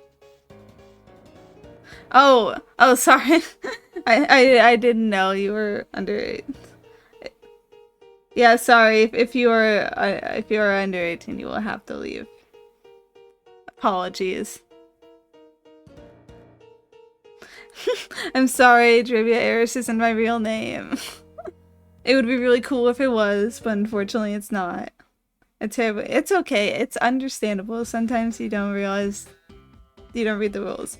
But now you know, and unfortunately I will have to ask you to come back when you are 18. But I hope you have a good night. You need rest well and work on your passions. You're gonna follow. You remember to come back? I can't wait to see you then. In like years, I'll see you and I'll still be here. I promise. I'll still be here. I'm sure I will. Now I have to still be here in years. I'm committed. Yeah, I actually have a funny story regarding my real name. To give like a vague hint as to what it is without saying. Grow up quick, time travel, true. Get into the time machine. Come back. Like, alright, I'm 18 now. I'm ready. But funny story. I was a customer called with some questions about product, and he wanted we had the product, but we only had 2 of it left. So I was like, I'll put it on hold for you, dude. Just let me know your names, because I have to note that down for the hold. And he gave me his name, and he asked me for my name, so he knows like who to talk to get his like stuff. And I was like, alright, here's my name, so you can just ask for me when you get here. And when he heard my name, he was just like, he scoffed. Like, he sounded really like, okay, sure, alright. And it's like, to give a hint without saying it, my name does not sounded like a fake name to him. It sounded like a fake name. And that's why he got annoyed with me, because he thought it was lying. He thought it was just lying in 4K over the phone. And I was like, okay, have a good day, sir. I was like, what the? Like, even if you thought it was fake, at least be nice about it, you know? Yeah, like, do you really need to, like, make it so obvious? But it was just a funny thing. It was like, just a day in the life. I personally found it really amusing that my name just sounds so, it just sounds so fake, that this guy is just like, this employee is lying to me for some reason about their name, and I'm like, yeah, I guess I did just lie about my name. I lie about it on the computer too. It says my name, but it's actually a fake name the whole time. But yeah, I guess that's a one and only hint. It sounds fake. It's the only hint I'll ever give. But yeah, I just thought, I was reminded of that, and an exceedingly funny story. Because most of the people who hear my name usually just like go, oh, that's your name, that's so cool. I don't think it's a very cool name though, honestly. Like, it's kind of okay, I guess, but I don't think it's like, oh, that is cool, like, kind of reaction that some people give me. All foreigner names sound fake. That's true. Like, when people like on Twitter, like, not Twitter, this was like Tumblr era, when like people would use like Asian names as like memes just because they sounded so fake. And it's like, those are real names. I can't imagine the amount of bullying you go through if your name sounds like a joke. Yeah, everyone's a foreigner to someone, that's true. Everyone outside of my head. They're foreign entities. I don't know what's going on in theirs. And for me, it's just like, I like names are pretty. I like people's names. I see a lot of interesting names at work, and it's like, ooh, that's cool. But sometimes I get afraid of pronouncing them because I don't want to get it wrong. But I also don't want to not say it because that sounds awkward too. I try my best, and I just hope the person understands that I'm trying my best.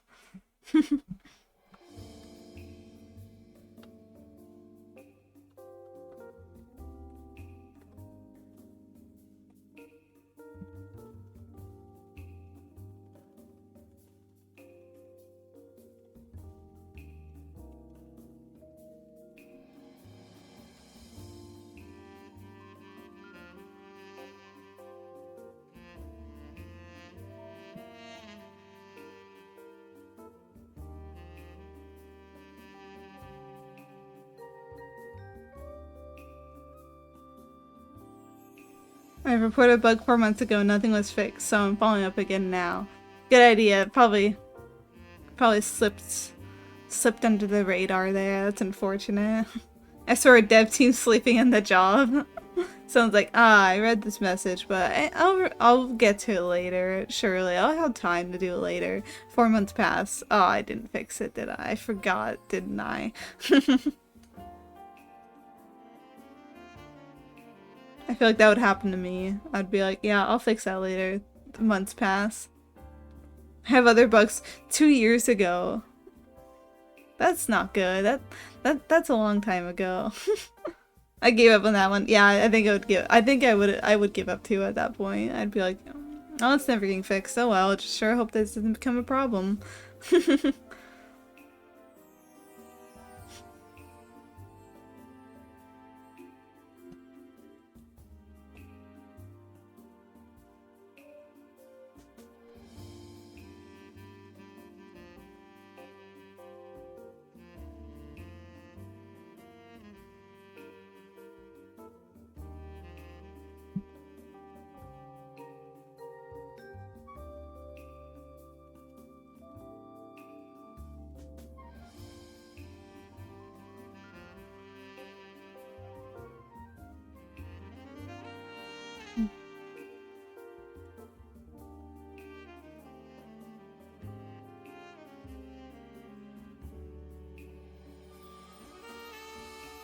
And there's some other bugs I just won't tell them about. Good idea. Keep your secrets, manage your workload. I see a lot of problems at work too. I'm just like, I could say something about this, but it would be a lot of effort, and I probably won't get fixed. So I'll just leave it there, and then it could be someone else's problem. How much do they pay me again? Not enough to care. Oh, my playlist is done. Okay. Time to start again.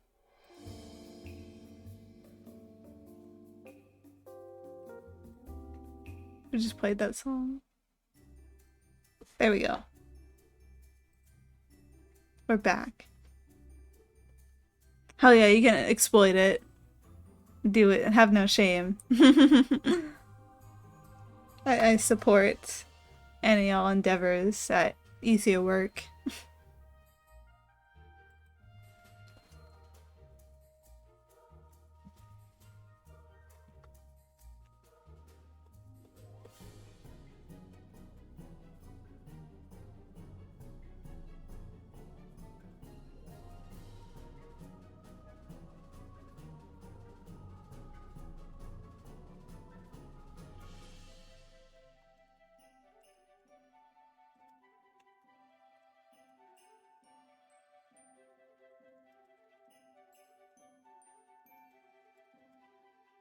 It's not my fault they don't fix this stuff if I say anything about it, so why should I care? Exactly. It's like, you could say something, but then it's just like time out of your day. It's like, is it actually going to change anything, you know? And it's like, especially if you know they won't say anything or do anything about it. So it's like, nah, no reason to bother, frankly.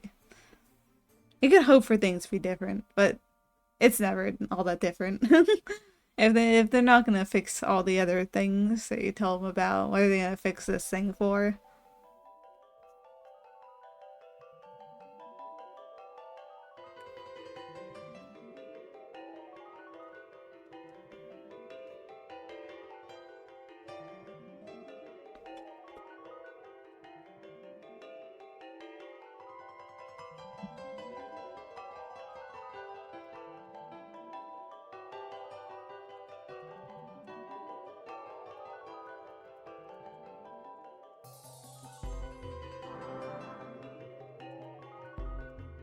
Do I update the Windows 11 yet?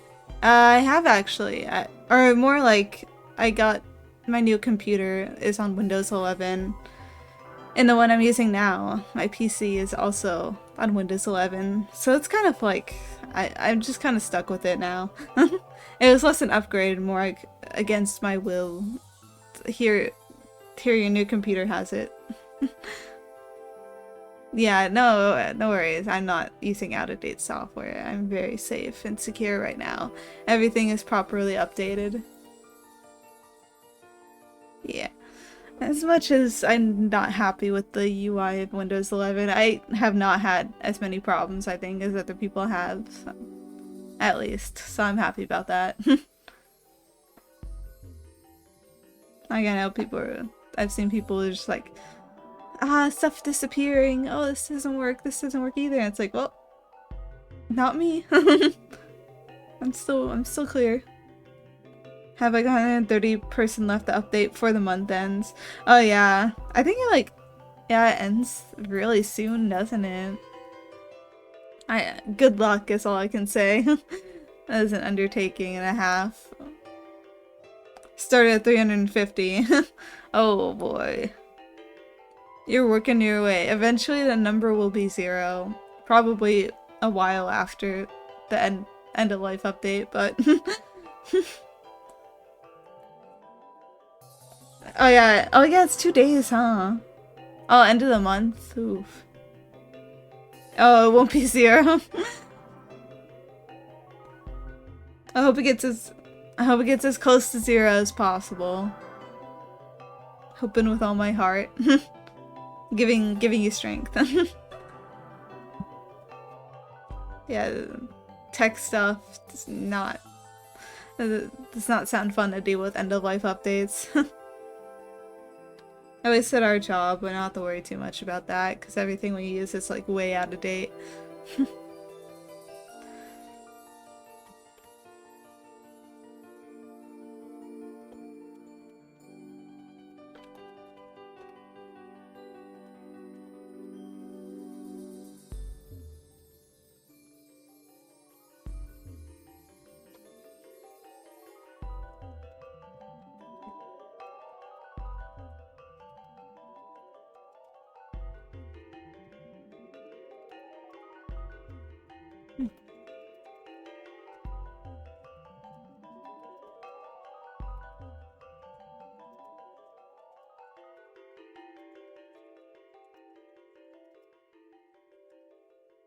I don't want it to be done or even remotely close. Alright then, in that case I'll change my hope that it is not even remotely close to done at any point. Is it like at least easy to update people's stuff? I hope it is at least easy.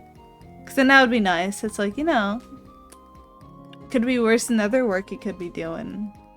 More time-intensive work than just being like, okay, hit the update button here, back this up. Alright, you're done. Now you just wait. I need to do that like 300 more times.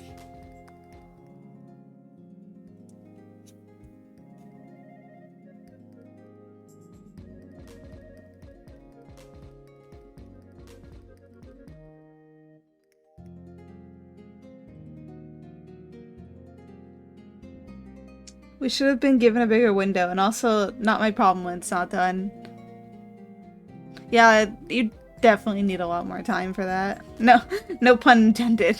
The windows should have given a bigger window, it's true. Should have given a bigger window for their end of life updates.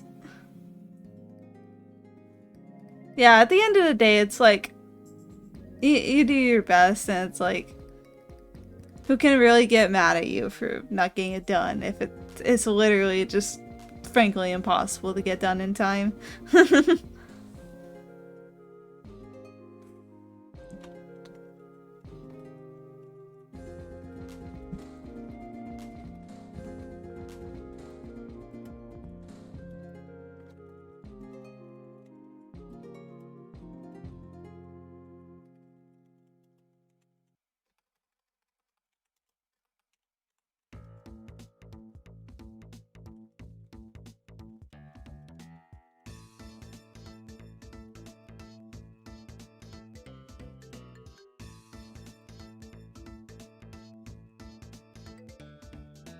Half the point is, I'm busy now later. Can you do it during break?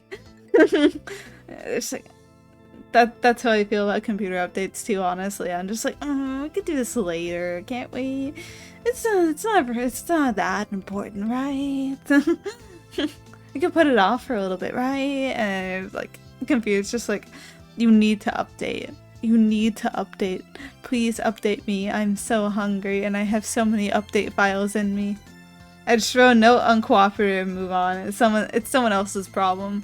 Yeah, it's like it's like the old saying, you can lead a horse to water, but you can't make it drink, you know? You can tell someone to update their computer on time, but they're not gonna actually do it. They're gonna put it off. It's not like you can just like pin them down in their seat and be like, you have to update your computer now or else. And even if you could, you shouldn't have to. That'd be ridiculous. It should be their personal responsibility to do it, to be cooperative.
Hmm.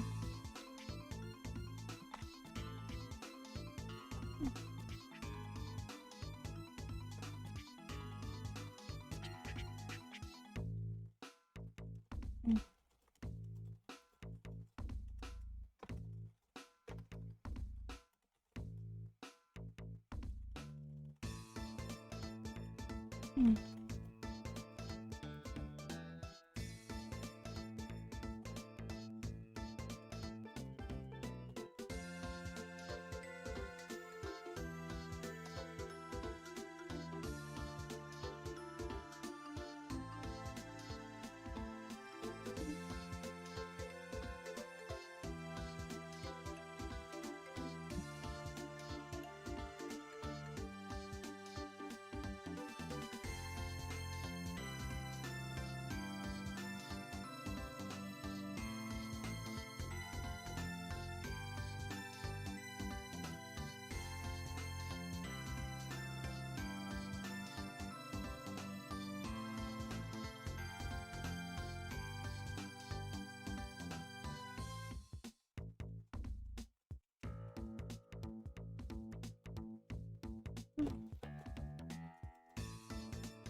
Mm.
Mm.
Okay. I think my brain is dying.